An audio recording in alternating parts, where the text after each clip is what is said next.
Muy buenas noches. Estamos llevando hasta sus hogares en vista de los acontecimientos que están a nuestro alrededor, tomando una forma cada vez más severa, triste, patética y dramática ante el desalojamiento de miles de familias en el Estado de Israel, de la Franja de Gaza. Tenemos nosotros como cristianos que preguntarnos qué relevancia tienen estos acontecimientos a la luz de la Biblia. Esto ha despertado un tema de discusión, de paneles de diferentes conferencistas, y estamos escuchando barbaridades históricas con una ignorancia tremenda del trasfondo que existe teológico, arqueológico, geográfico e histórico de la Biblia, y muchas personas están creyendo que lo que está sucediendo, bueno, pues es algo que va a beneficiar al mundo, que ya va a haber un poco más de paz en el Medio Oriente, que al formarse un Estado palestino ya puede haber más tranquilidad y que con este desalojo los judíos van cada día más a arrinconarse hasta que llegue el momento en que los palestinos les quiten la ciudad de Jerusalén. Así pues, vamos a iniciar una miniserie en esta tarde titulada ¿De quién es la tierra de Israel? Aparentemente parece una redundancia al decir de quién es la tierra de Israel, ¿verdad? Pues es de Israel, pero con la única diferencia que cuando hablamos de Israel, este nombre le fue cambiado por un emperador romano, porque su esposa se llamaba la Palestina, y entonces le adjudicaron este nombre de origen griego.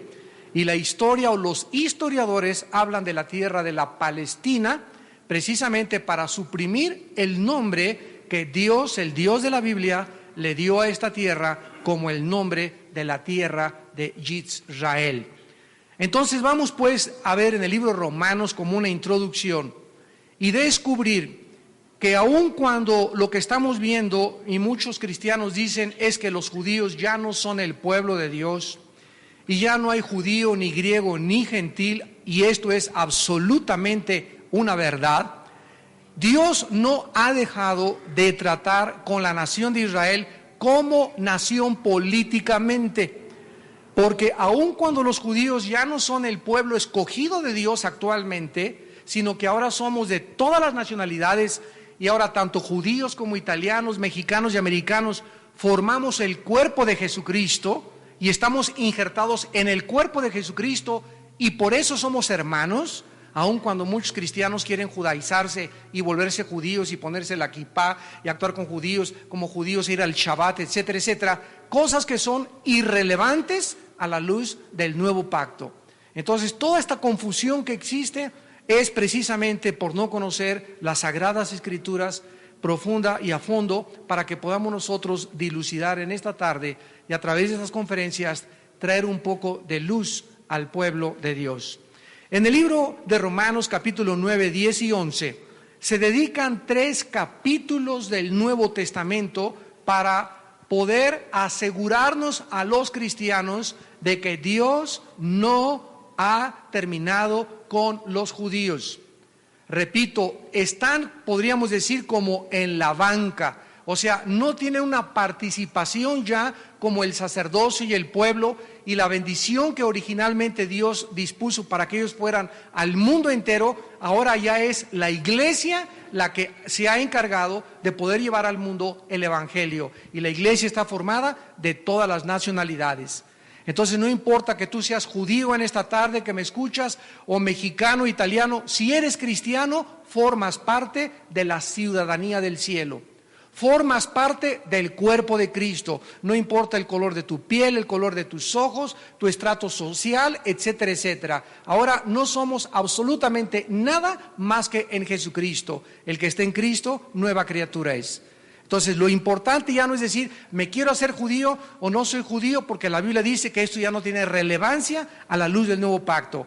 Pero la nación de Israel como tal, la Biblia dice que estos judíos que ahorita fueron hechos a un lado, y que por causa de que Dios los desechó, porque ellos quebrantaron el pacto, y ahora somos los beneficiarios nosotros del pacto abrámico, Gálatas 3, el que es de la fe en Abraham es judío verdaderamente, y los que somos de la fe somos verdaderamente los descendientes de Abraham.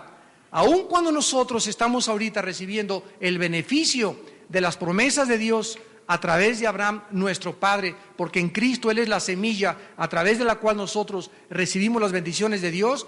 Dios, cuando regrese en su segunda venida, cuando Cristo venga, dice Romanos 11, versículo 25 al 27, no quiero, hermanos, que ignoren este misterio. O sea, es un misterio el que Dios los tenga a los judíos actualmente detrás de las cortinas, para que no seáis arrogantes en cuanto a vosotros mismos, que ha acontecido a Israel endurecimiento en parte.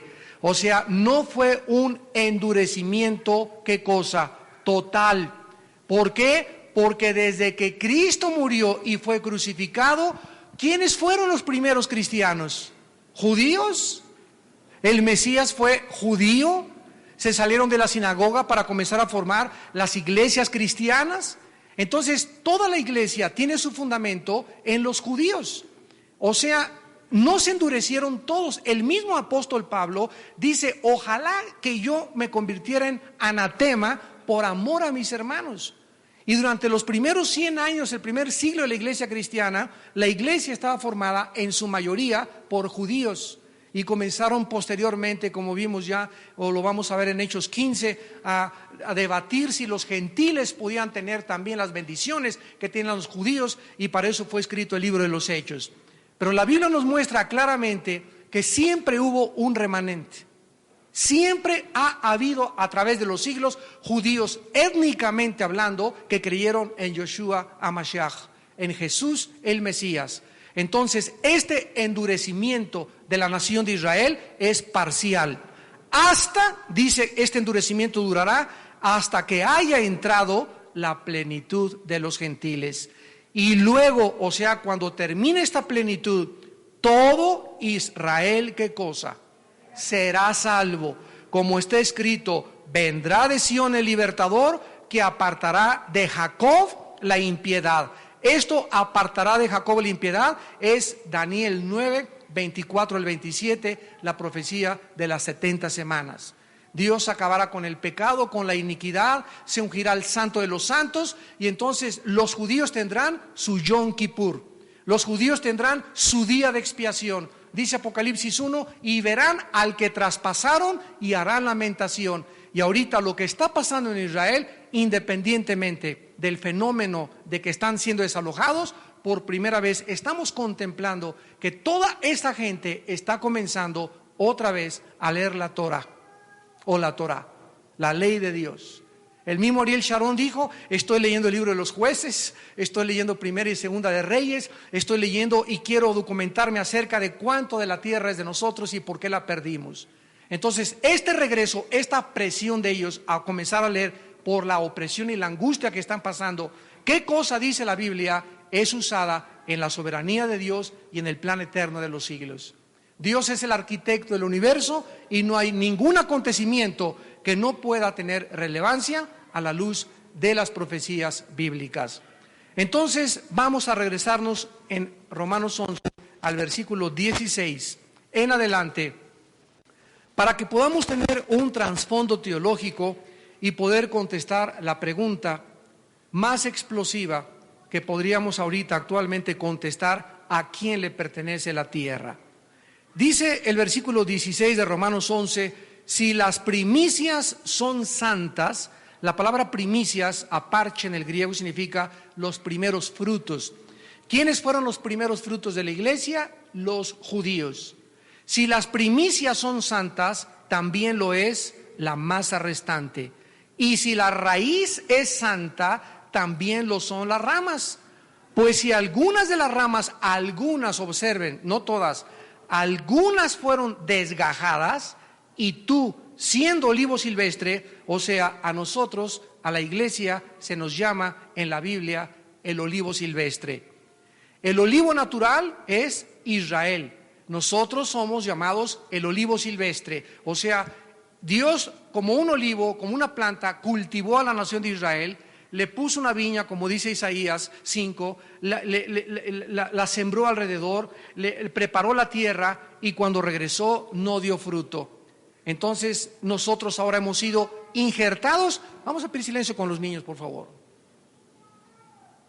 Nosotros ahora hemos sido injertados en este olivo, pero no somos el olivo natural, somos el olivo silvestre.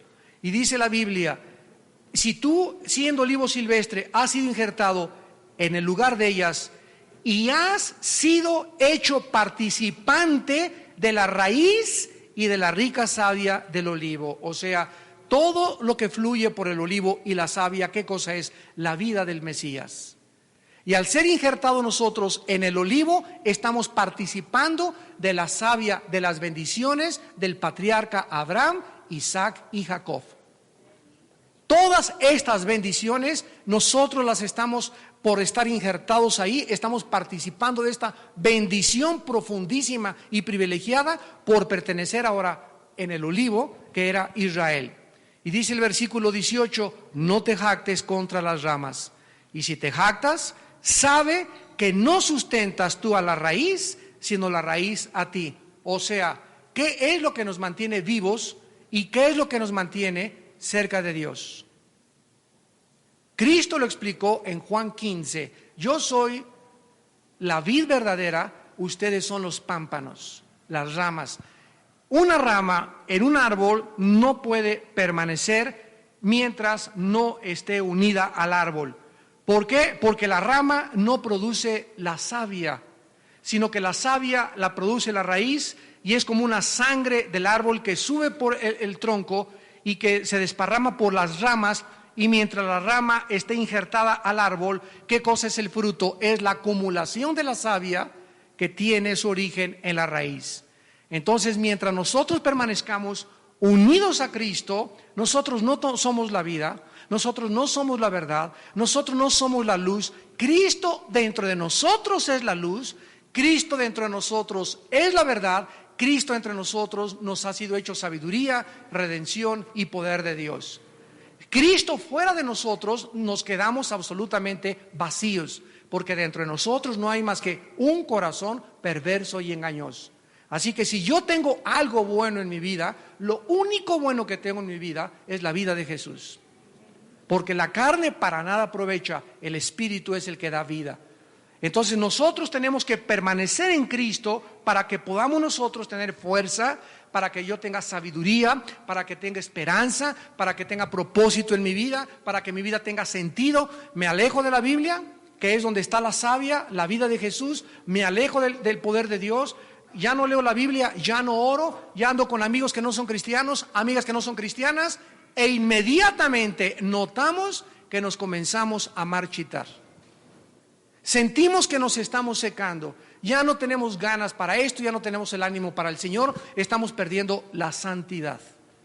Y esta santidad que no es de nosotros, no es inherente en nosotros, porque le pertenece a Jesucristo, no podemos nosotros tener comunión con Dios si no vivimos en santidad.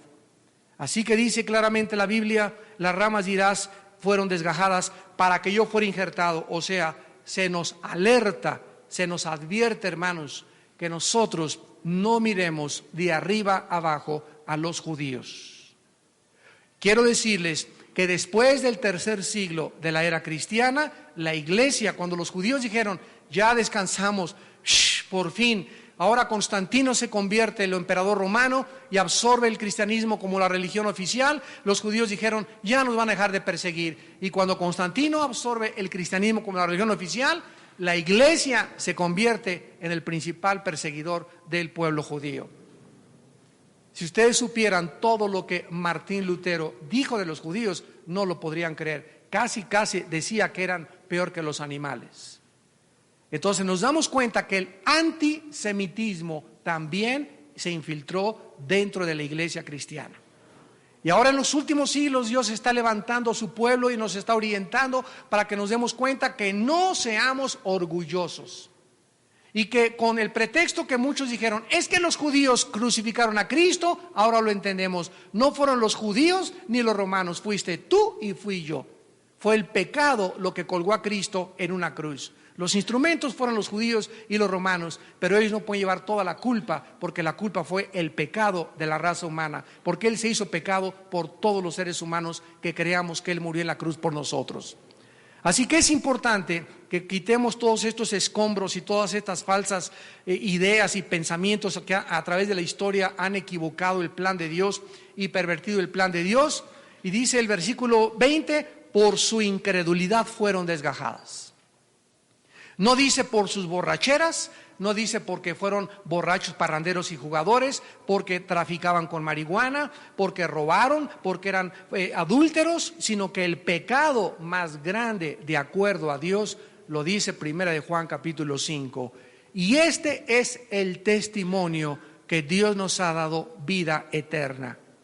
El que no cree que Dios nos ha dado vida eterna, hace al Padre mentiroso. Y esto es lo que se llama la blasfemia contra el Espíritu Santo. No creerle a Dios lo que Él ha dicho y hablado acerca de su Hijo Jesucristo. Así pues, la incredulidad es rechazar y decir: Dios no ha intervenido en el espacio y en el tiempo, Dios no ha pisado el escenario mundial, Dios no ha hablado, yo tengo mi propio Dios, voy a crear mi propio Dios y voy a acabar creyendo cualquier cosa. Esta es lo que se llama el juicio, que la luz vino al mundo y los hombres rechazaron la luz. Y este pecado no tiene perdón. ¿Por qué? Porque es el rechazo de la luz y de la fe en Jesucristo. Entonces, los judíos rechazaron, y lo vamos a estudiar en esta noche, a Dios. Y se volvieron a el dios Baal y a la diosa Astoret o Astarot, que se puede usar de las dos formas. El dios Baal era el dios significa Baal, apúntalo, significa Señor. Baal significa esposo, significa dueño y significa poseedor. Baal. Y Astoret o Astarot era la reina y la diosa de la sexualidad. Y tú puedes decir ahorita: no tengo a Baal ni tampoco tengo a Astarot. Sin embargo, en el siglo XXI en que nosotros vivimos, la Biblia nos previene, dice Primera de Juan: hijitos, apártense de los ídolos. Y creemos que los ídolos, ¿verdad?, es una estatua de San Cristóbal, del niño de Atoche o de la Santa Muerte, etcétera, etcétera. Y la Biblia nos muestra que cualquier cosa que aparte tu corazón y tu devoción de Dios es un ídolo. Cualquier cosa que tú ames más que a Dios es un ídolo. Y por eso Baal se llama esposo, porque te casas con el deporte, o te casas con el América, o te casas con tu motocicleta, o te casas con tu hobby, o te casas con tu trabajo y trabajas de las 8 a las 8 de la noche y tu trabajo se convierte en tu Dios. Cualquier cosa a la que le dediques más tiempo que a Dios es tu ídolo. Y ahora se adora a la diosa del sexo.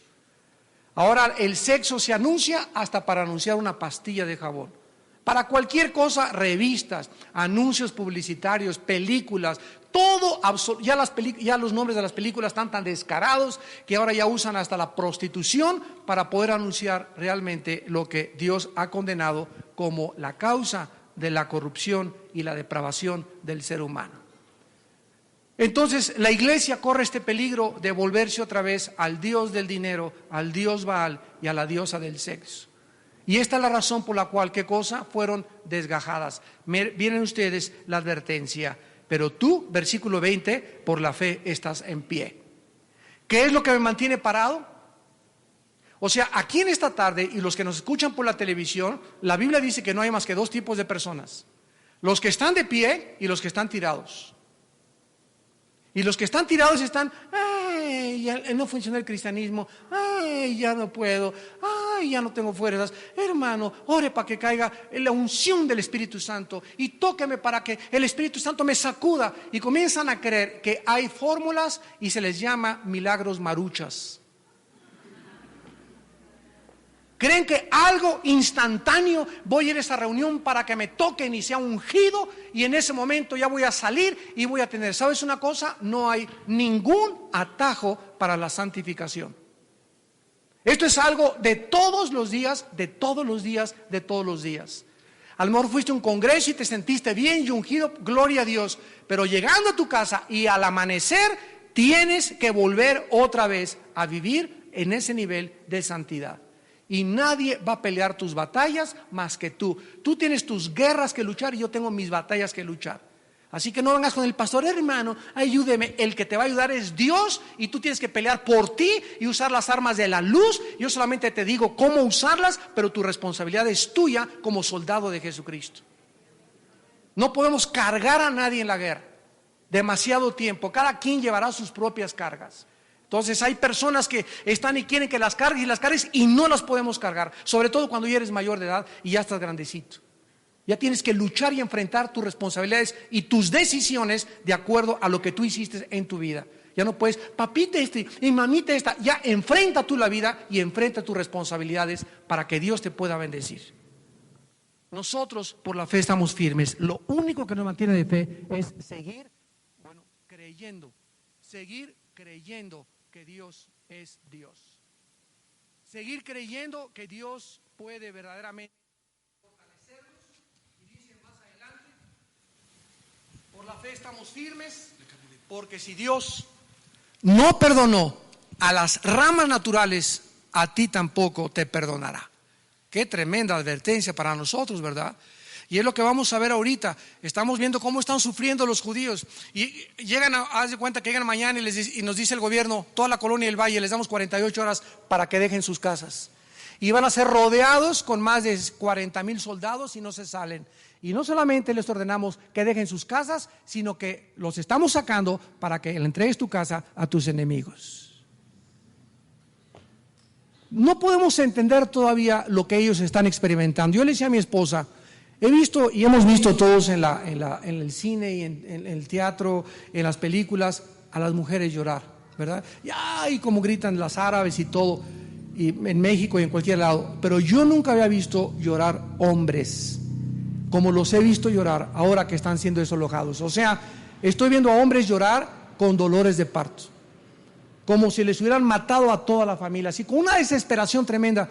Y cuando sabemos que el gobierno israelí les dio $150,000 de indemnización, o sea, por lo menos ya tienen, no los echaron así nada más a la calle, sino que lo están cambiando a otro lugar, pero aman tanto la tierra y tienen 38 años desde el 67 que conquistaron estos territorios ahí, que ellos están llorando con dolores de parto porque saben lo que representa espiritualmente. En su espíritu, aunque no reconozcan a Jesús, saben que algo está más profundo que los hace llevar a la angustia y al dolor, y que es un retrato al mundo entero, principalmente para nosotros, es un aviso del cielo. Si ellos después de más de 2000 años fueron desechados y Jesús dijo, no vendré a vosotros hasta que no me digan, bendito el que viene en el nombre del Señor, imagínense a nosotros, la iglesia, que tenemos mayores bendiciones, mejor pacto y un mejor sacerdocio, lo que Dios nos va a demandar antes de que Él venga.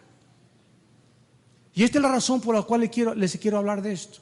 No solamente les quiero dar historia de Israel y lo que está pasando, sino que ha conmovido las fibras más íntimas de mi alma, porque Dios nos está diciendo, vengo pronto, y quiero decirles, así como a ellos les estoy apretando la pinza y cada vez por haberme rechazado sufrirán, Dios, dice la Biblia en Pedro, el juicio comenzará con mi casa.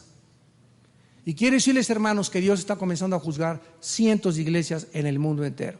Cientos de pastores, cientos de familias, cientos de predicadores. Ahorita es una purificación que se viene del Espíritu Santo, donde Dios va a sacar de nosotros la razón y los motivos verdaderos por los cuales le estamos sirviendo.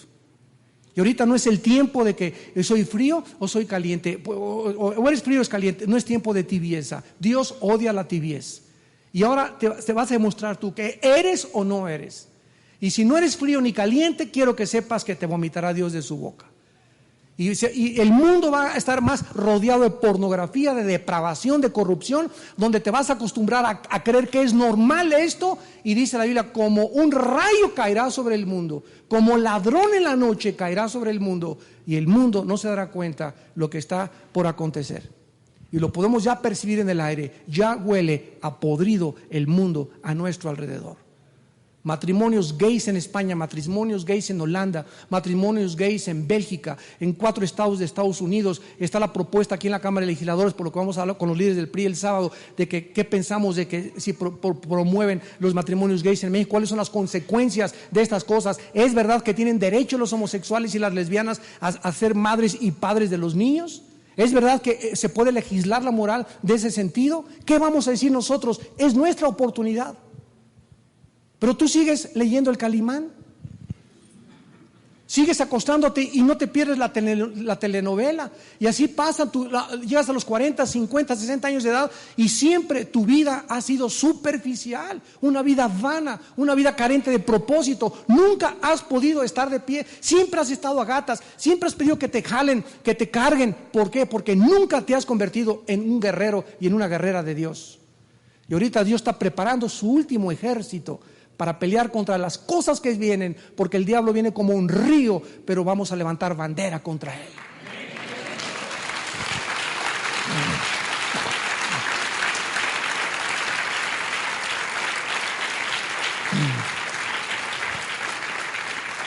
Actualmente estamos contemplando la forma como más de 1,700 familias están siendo desalojadas de sus viviendas en la Franja de Gaza, en un territorio que desde la Guerra de los 6 días, en junio del 67, Moshe Dayan, que encabezaba en aquel tiempo la defensa, porque desde que llegaron los judíos el 14 de mayo de 1948 a la tierra de Israel, nunca han sido ellos los agresores.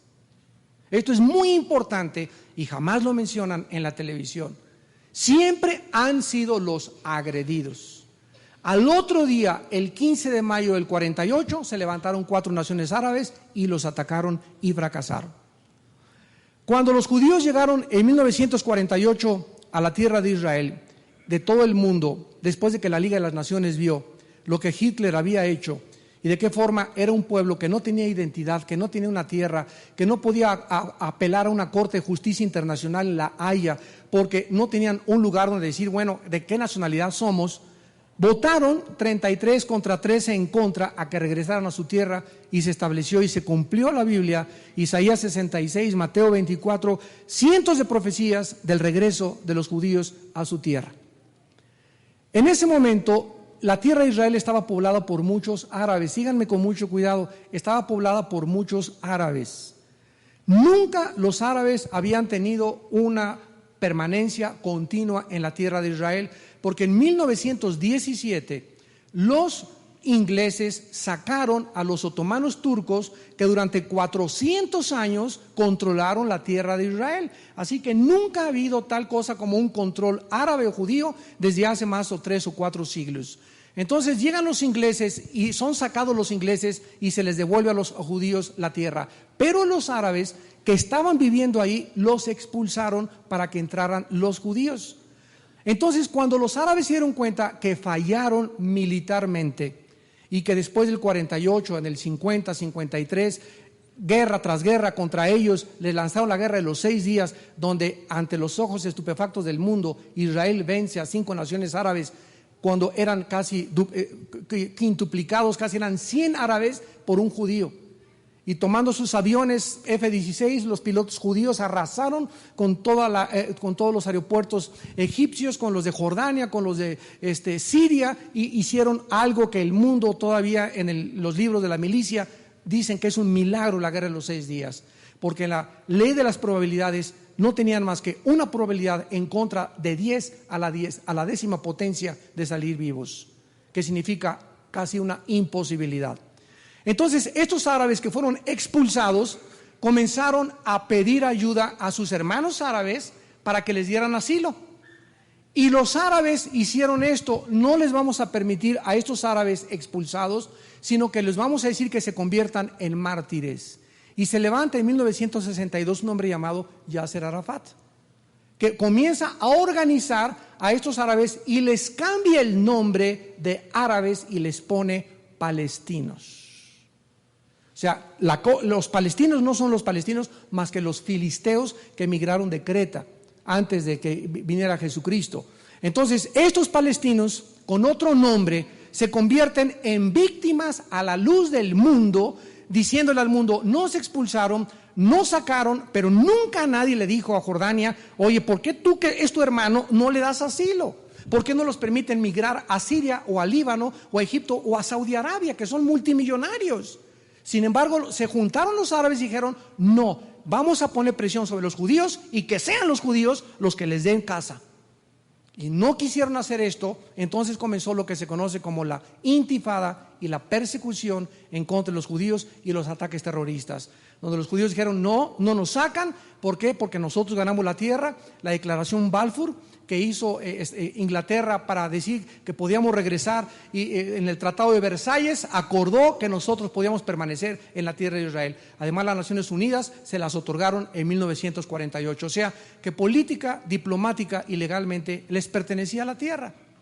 Pero los árabes, vuelvo a repetir, ha sido un odio jarocho, como decimos en México, en contra de ellos, para que ellos no permanezcan, y la consigna de Yasser Arafat en la Organización para la Liberación de la Palestina, en su declaración y en sus estatutos, dice así: nuestra misión es acabar y exterminar a la nación de Israel. Todo este conflicto que es y tiene sus repercusiones espirituales, tenemos nosotros que remontarnos a la raíz. Actualmente, la presión internacional, principalmente de la Unión Europea, está obligando al gobierno israelí, encabezado por el premier Ariel Sharon. Por cierto, la palabra Ariel, apúntala, significa el león de Dios, que tampoco es coincidencia. Ariel Sharon a entregar más y más tierras a los palestinos para que ellos puedan conformar un estado dentro de la tierra de Israel. La negación de Sharon ante la Unión Europea, o sea, si Sharon hubiera dicho no entregamos la franja de Gaza, hubiera inmediatamente creado una guerra total, donde las naciones árabes se vendrían contra los judíos.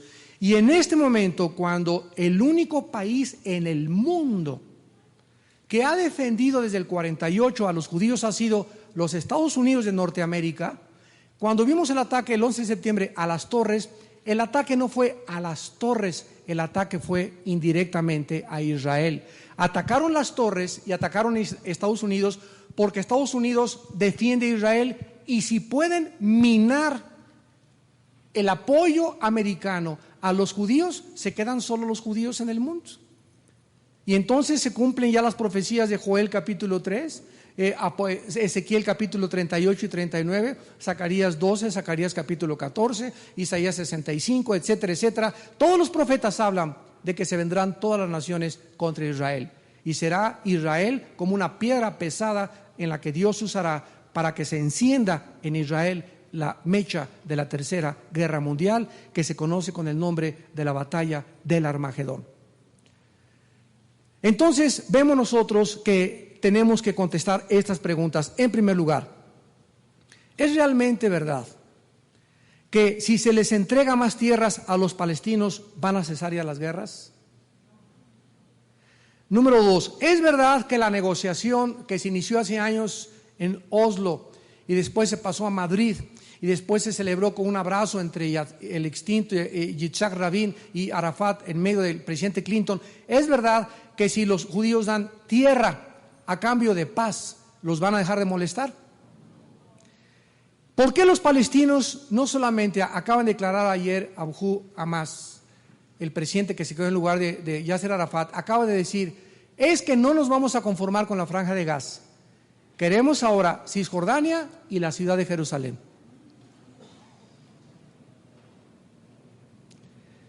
¿Quién tiene la razón? ¿A quién verdaderamente le pertenecen estas tierras? ¿Cesarán estas guerras y estos ataques terroristas contra Israel si los judíos siguen accediendo y siguen entregando más y más tierras hasta verse literalmente rodeados de sus enemigos? ¿Podrá acabar esto la hostilidad? Vean ustedes los comentaristas en la televisión las barbaridades que dicen. No, es que es un buen programa porque ahora sí ya va a haber paz, esto va a acceder a que se facilite el camino de la paz, etcétera, etcétera, pero ellos no saben que precisamente está profetizado en la Biblia, que esta presión sobre Israel los hará a los judíos recurrir a lo que Moshe Dayan le llamó la Operación Sansón. ¿Recuerdan ustedes a ese personaje y ese carácter que todos los niños conocen como Sansón en la Biblia, que es un carácter real? ¿Qué le pasó a Sansón? Sansón era un hombre que el Espíritu Santo entró a su vida para una misión: acabar con los filisteos. ¿Quiénes eran los filisteos? Todos los que habitaban la franja de Gaza. Los que ahorita se encuentran apoderándose de la franja de Gaza. Y después se les cambió el nombre a palestinos, vuelvo a repetir. Pero los filisteos fueron una tribu que emigró del mar Mediterráneo y llegó y se convirtió en enemigos de Israel. Y Sansón no acabó con ellos por la sensualidad que él tuvo. Abortó Sansón su misión en la vida. Y al final de su vida, cuando le sacaron los ojos y el Espíritu Santo lo abandonó, y ya se dio cuenta que no él era fuerte sin Dios, porque nuestra fuerza es en él, y que lo que le daba la fuerza era el Espíritu Santo y no sus músculos, Sansón, antes de morir, le dijo a Dios: concédeme que en este momento yo pueda derrotar a tus enemigos. Y Dios, en su misericordia, vuelve a llenar a Sansón con su Espíritu Santo, y Sansón pone una mano en una columna y en otra columna que sostenía a todo el templo de Dagón y de los filisteos, y derrumba el templo y muere Sansón junto con sus enemigos. Así acaba el libro de los jueces en la historia de Sansón. Y la operación Sansón es la siguiente de los militares judíos: si nos atacan con armas nucleares, vamos nosotros a morir con ellos. Esta es la determinación a la que llegó Moshe Dayan desde el 1967, cuando conquistaron la parte oriental de Israel. Y la Biblia nos dice que antes de que los judíos usen las armas nucleares, Cristo regresa al mundo. Y mirarán aquel al que traspasaron, y Jesús les dice: cuando vean en Jerusalén la abominación desoladora que habló el profeta Daniel, que es el anticristo, corran. Y ojalá que no sea en invierno vuestra huida, ni en día de reposo, ni que estés embarazada, porque en ese tiempo, ¿verdad?, los alcanzarán los ejércitos del anticristo, morirán y no podrán escapar. Y entonces viene la persecución final y más cruel y sangrienta de la historia contra el pueblo de Dios, de manos de un hombre llamado el anticristo en la Biblia. Así que esto no es nada con los sufrimientos que les esperan en el futuro. Vamos a comenzar a ver en el libro del Génesis, capítulo 12. En primer lugar, los pactos que Dios hizo con la nación de Israel. Y antes de entrar en detalles, es importante aclarar lo siguiente. Hay muchas personas que dicen: ¿y por qué Dios escogió a los judíos y no a los árabes? Bueno, pues aquí en México también: ¿y por qué no a los tlaxcaltecas? Y los italianos pueden decir lo mismo: ¿y por qué no a nosotros? Y los rusos: ¿y por qué no a nosotros? Y los alemanes: ¿y por qué no a nosotros? ¿Habrá sido porque los judíos eran algo especial?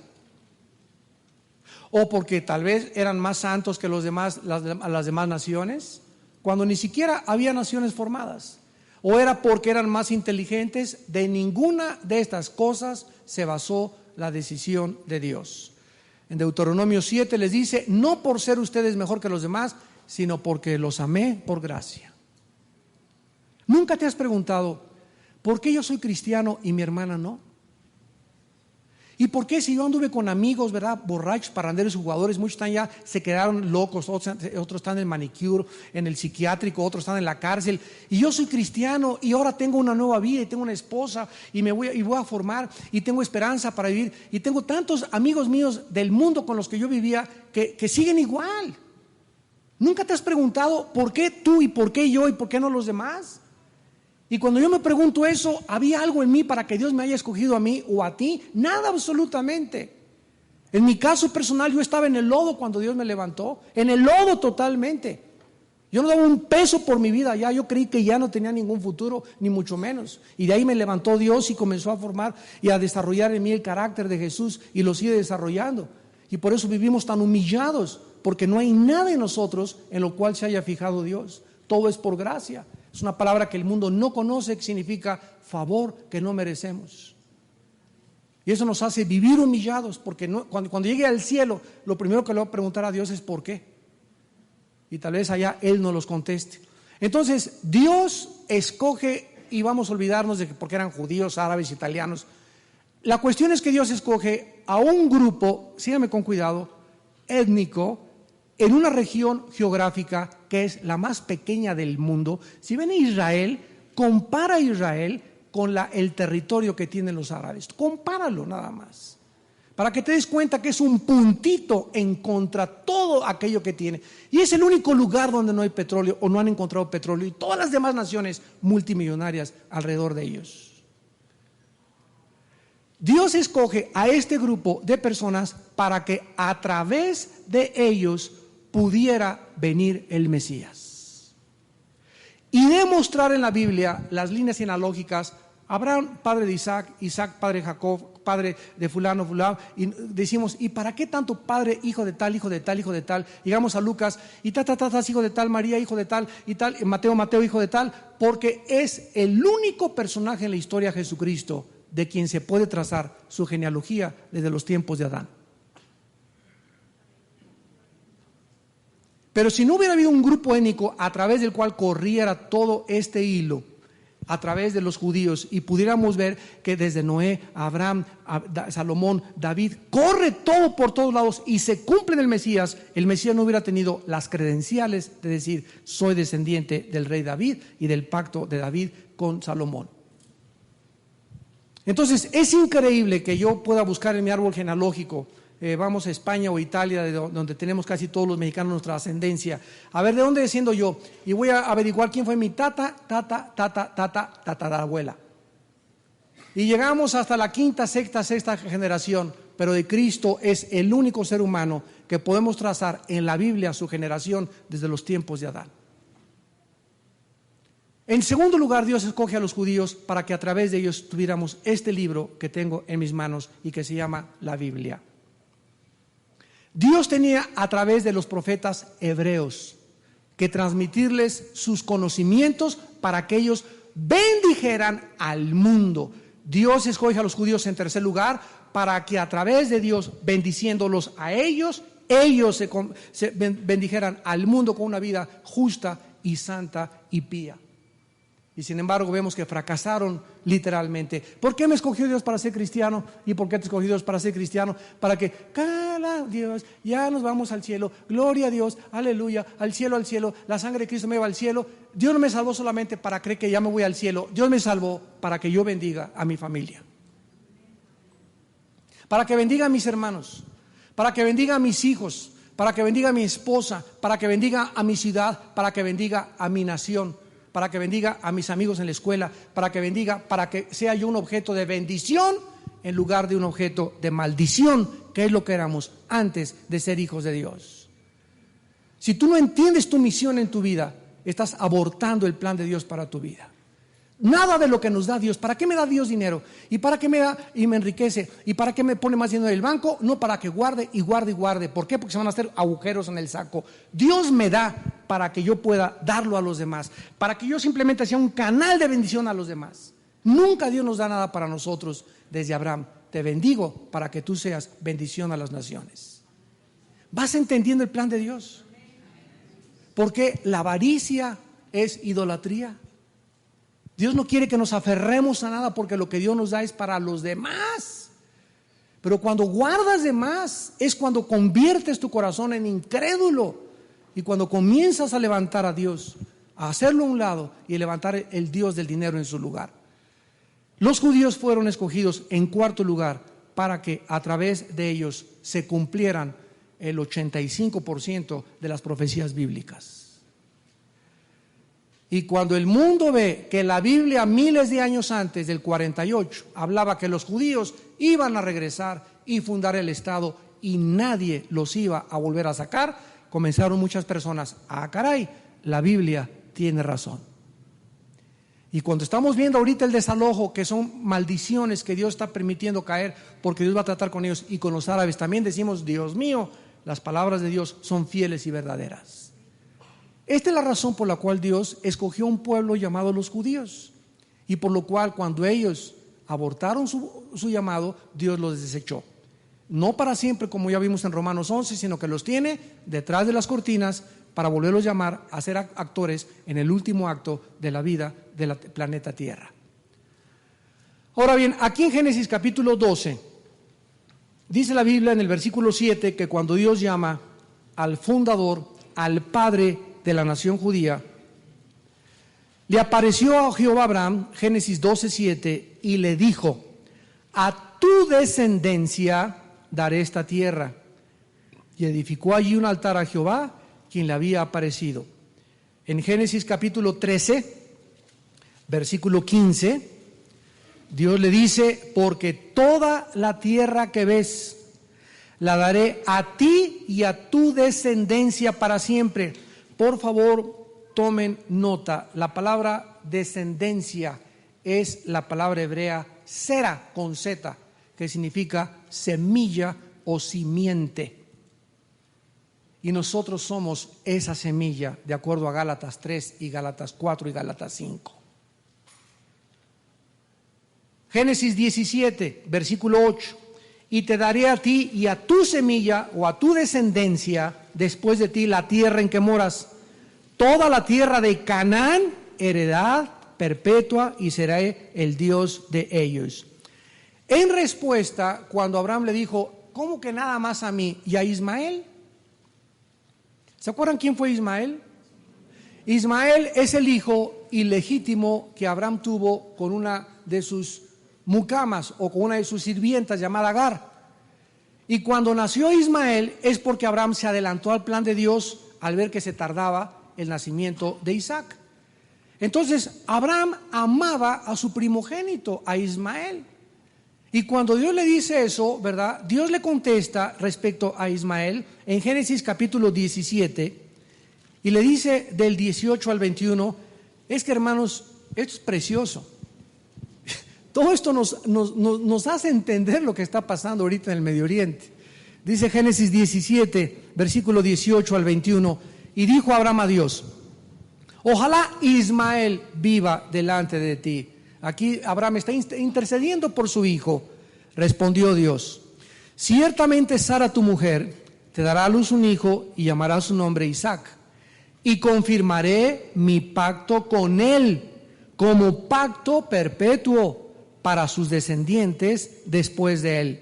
Y en cuanto a Ismael, tómenle nota que Ismael es el padre de los árabes. Los judíos descienden de Isaac, los árabes de Ismael. A ver, entonces tenemos la ecuación: los judíos y los árabes son primos hermanos y se están matando. Vean nada más, son primos hermanos. En cuanto a Ismael, también he oído, he aquí, miren lo que dice: le bendeciré y le haré fructificar y multiplicar mucho en gran manera. 12 príncipes engendrará y haré de él una gran nación. Como nosotros sabemos, las naciones más ricas del mundo actualmente y el mayores yacimientos petrolíferos en el mundo se encuentran debajo de Saudi Arabia, Irak e Irán. Así que las naciones más ricas del mundo son las naciones árabes. Aquí está en la palabra: haré una gran nación, mas yo estableceré mi pacto con Isaac, el que Sara te dará luz por el tiempo en el año en que viene. Vemos pues nosotros, ¿verdad?, que en respuesta a la petición, Dios le dice que su pacto no es negociable. El descendiente sería y bendecido Isaac, pero los árabes serían grande y ricamente también bendecidos por Dios, por las promesas del pacto. Y para enfatizar esta promesa, en Génesis 26, cuando nace Isaac, estaba platicando con Jacob y se encuentra Dios con Isaac y Jacob para confirmarles lo que se conoce como el pacto abrámico. Dice Génesis 26, versículos del 1 al 3. Hubo grande hambre en la tierra, además de la primera hambre que hubo en los días de Abraham, y se fue Isaac a Abimelech, rey de los filisteos, en Gerar. Y se le apareció Jehová y le dijo: no desciendas a Egipto. Habita en la tierra que yo te diré, habita como forastero en esta tierra y estaré contigo y te bendeciré, porque a ti, ¿a quién le está hablando? A Isaac. A ti y a tu descendencia daré todas estas tierras, confirmaré el juramento que hice a Abraham tu padre. Vemos pues nosotros otra vez en Génesis 28, versículo 10, que entonces salió Jacob de Beerseba y se fue a Harán, y en el versículo 13 Dios le dice a Jacob: Jehová estaba en lo alto de ella y le dijo: yo soy Jehová el Dios de Abraham tu padre y el Dios de Isaac. La tierra en que estás acostado te la daré a ti y a tu descendencia. Claramente Dios le confirma y le promete la tierra. ¿A quiénes? A los judíos. En las próximas clases vamos a ver las proposiciones básicas tanto de los judíos como de los árabes para que ellos tengan una base de por qué reclaman la tierra los dos. Quiero decirles que los árabes también tienen sus bases. Y la más grande base, la vamos a ver en las próximas clases, la más grande proposición de los árabes para reclamar la tierra como suya es que ellos saben y dicen: los judíos quebrantaron el pacto de Dios. Y lo vamos a ver que esto es lo que está pasando. Y cuando los judíos quebrantaron el pacto de Dios, perdieron el derecho a vivir en Israel. Y el hecho que hayan regresado en el 48 no es más que una obra de la misericordia de Dios. Pero desde que regresaron no han podido vivir en paz. Y aunque ya no van a ser nunca arrancados de acuerdo a las profecías bíblicas, porque cuando vengan a usar las armas nucleares va a venir Jesucristo, esto nos habla que la venida del Señor está más cerca de lo que esperamos. Y oiréis de guerras y rumores de guerras, pestes, hambres, terremotos en diferentes lugares. Se levantarán los hijos contra los padres contra los hijos, y los enemigos del hombre serán los de su propia casa. Pero ustedes, pequeña manada, no tengan temor, porque estoy con ustedes todos los días hasta el fin de los siglos. Mi mano derecha te sostendrá, nunca te dejaré, nunca te desampararé. Pero el que habita al abrigo del Altísimo morará bajo la sombra del Omnipotente. Lo único que tenemos que hacer es, para no ser desgajados, como fueron desgajados los judíos, es seguir creyendo, porque por la fe estamos en esta noche de pie. Oremos. Padre de Abraham, de Isaac y de Jacob, Padre de misericordias y de toda consolación, que nos has dejado las sagradas escrituras para que las escudriñemos, para que podamos encontrar en ellas a Jesús escondido detrás de todas las profecías, y porque además con ellas participamos de la vida eterna. Jesús te pidió y te dijo: Padre, santifícalos en tu palabra es verdad. Somos santificados, somos apartados cada vez más y más mientras más leemos la Biblia, mientras más nos apropiamos de sus promesas y mientras creemos lo que está escrito. Porque esta confianza en lo que Dios ha hablado se llama en la Biblia la fe. La fe no es más que creer que Dios ha hablado y que lo que Él ha dicho ha sido verdad, y que ninguna de sus palabras jamás ha caído en tierra, porque los cielos pasarán, pero la palabra de Dios siempre permanecerá. Te doy gracias, Padre, porque tú dices que nunca mudarás lo que ha salido de tus labios. Tus promesas son todas el sí y el amén. Y en Cristo nos llevas de victoria en victoria. Y no tenemos por qué tener temor absolutamente de ninguna cosa, porque al ver los acontecimientos mundiales y al ver a aquellos que formaban parte de tu pueblo lo que están sufriendo en nuestros ojos, delante de nuestros ojos, y estamos viendo que tus promesas se cumplen y que ellos, por haber rechazado al Mesías, están siendo despojados de sus viviendas y de sus lugares, es con el único propósito que se vuelvan a ti en estos tiempos. Tú estás preparando a Israel para que te acepten cuando tú vengas como el Redentor. Y tu palabra dice: en su angustia me buscarán. Y desgraciadamente es en la angustia, cuando nos va mal en la vida, que volteamos los ojos al cielo y te pedimos ayuda. Orad por Jerusalén y por la paz de Jerusalén, dice la palabra de Dios. Y oramos, Padre Santo, por Jerusalén en esta noche. Oramos por ese pueblo que aún está apartado conforme a tu propósito eterno, para pronto ser usado otra vez. Y veremos a 144,000 judíos como los primeros frutos de este gran avivamiento en Israel, predicando el evangelio al mundo entero antes de tu venida. Veremos miles de ellos que vendrán a conocer a Jesús el Mesías, y te pedimos que nos des a nosotros compasión por ellos, y oramos por la paz de Jerusalén. En esta noche tal vez haya alguna persona, ustedes que nos ven a través de la televisión, que aún no tienen este pacto con Dios. Un pacto que en una cruz el Hijo de Dios con su sangre misma lo selló, y se llama el nuevo pacto. El nuevo pacto que Dios ya no hizo con su pueblo, sino que lo hizo ahora con aquellas personas que le aceptaran como el Mesías de Dios.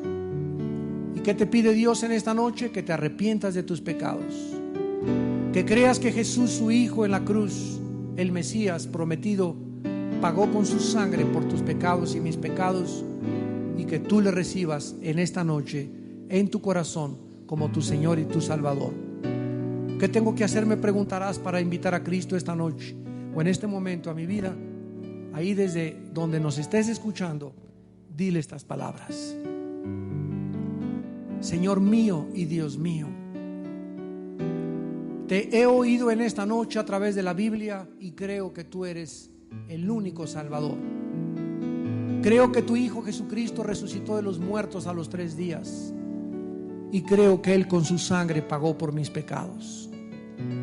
Te pido, Hijo de Dios Altísimo, que entres a mi corazón en este instante como mi Dios y mi Salvador.